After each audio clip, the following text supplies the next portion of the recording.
महंगाई के इस दौर में केंद्र की नई सरकार के सामने ढेर सारी चुनौतियां हैं, जिनसे पार पाना इतना आसान भी नजर नहीं आता। बेरोजगार नौजवानों के लिए रोजगार के अवसर पैदा करने की चुनौती, ब्याज दरों को सुनियोजित करने की चुनौती के अलावा ऐसी बहुत सी चुनौतियां हैं जिनसे पार पाना है। आइए जानने की कोशिश करते हैं उन चुनौतियों के बारे में और उनसे पार पाने के तौर तरीकों के बारे में।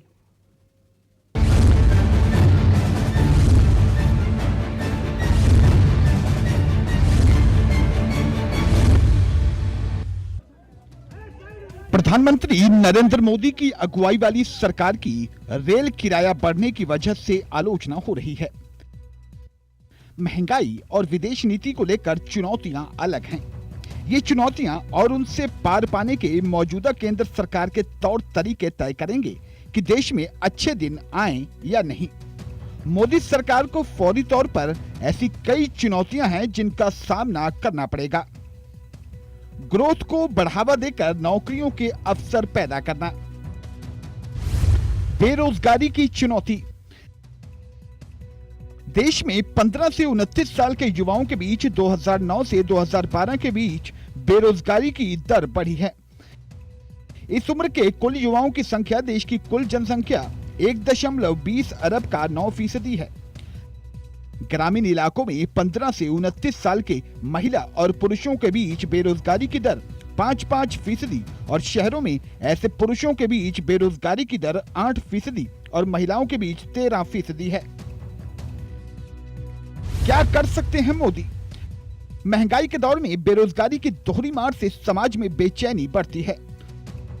नौकरियों के अवसर बढ़ाने के लिए आर्थिक विकास की रफ्तार तेज करनी होगी, क्योंकि उद्योग धंधों से ही नौकरियों के अवसर पैदा होंगे। ब्याज दरें, क्या है समस्या?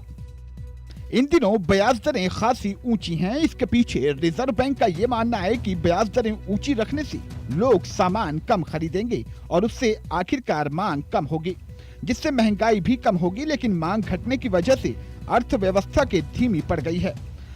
भारतीय अर्थव्यवस्था में इस समय मैन्युफैक्चरिंग ग्रोथ -2% चल रही है। क्या कर सकती है सरकार? मोदी सरकार को ब्याज दरें तय करने वाले रिजर्व बैंक ऑफ इंडिया को ब्याज दरें कम करने के लिए राजी करना है। इसके लिए आरबीआई को यह भरोसा दिलाया जा सकता है कि महंगाई कम करने के ठोस उपाय किए जा रहे हैं और ब्याज दरों के मामले में राहत देकर मिडिल क्लास समेत आम लोगों को राहत दे सकते हैं। इससे खरीद बढ़ने और आर्थिक गतिविधियों में तेजी आने की पूरी संभावना है। इंडियन फाइनेंशियल कोड को कानून बनाएं। क्या है समस्या? देश में सोना और रियल एस्टेट में बड़े पैमाने पर निवेश होता है, लेकिन ज्यादातर वित्तीय मदों में लोग कम से कम निवेश करते हैं।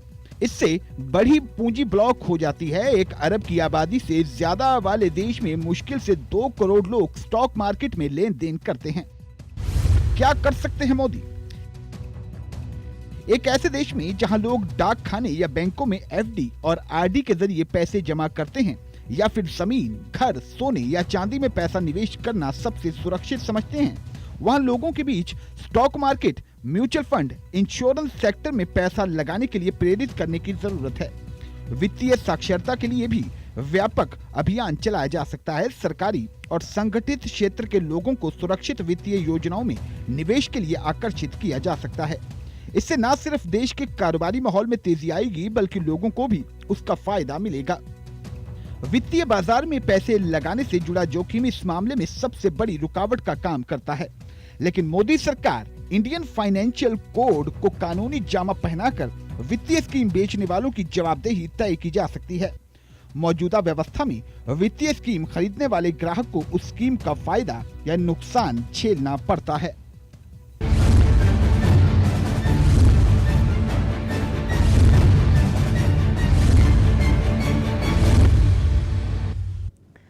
महंगाई को लेकर देश भर में हाहाकार मचा हुआ है।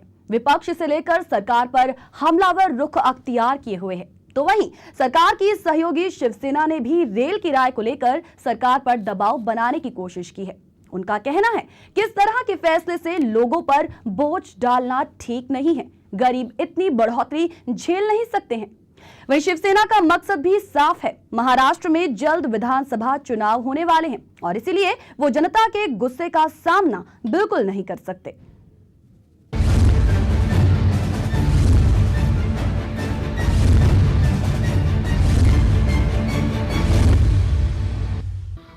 रेल किराए में बढ़ोतरी के मुद्दे को लेकर मोदी सरकार की मुश्किलें बढ़ती ही जा रही हैं। इस मुद्दे पर पहले से विपक्ष के निशाने पर रही मोदी सरकार का अब सहयोगी शिवसेना ने भी विरोध किया है। इस बारे में शिवसेना प्रमुख उद्धव ठाकरे का कहना है कि शिवसेना के सांसद सरकार के इस फैसले का विरोध करेंगे। उनका कहना है कि इस तरह के फैसलों से लोगों पर बोझ डालना ठीक नहीं है। गरीब इतनी बढ़ोतरी नहीं झेल सकते हैं। शिवसेना प्रमुख ने कहा कि पार्टी के सांसद इस मुद्दे को देखेंगे ताकि बढ़े हुए किराए को वापस लिया जाए। उद्धव ठाकरे ने कहा कि वे खुद प्रधानमंत्री नरेंद्र मोदी से इस संबंध में मुलाकात करेंगे और बढ़ा किराया अगर वापस नहीं होता है तो उसे घटाने की अपील जरूर करेंगे।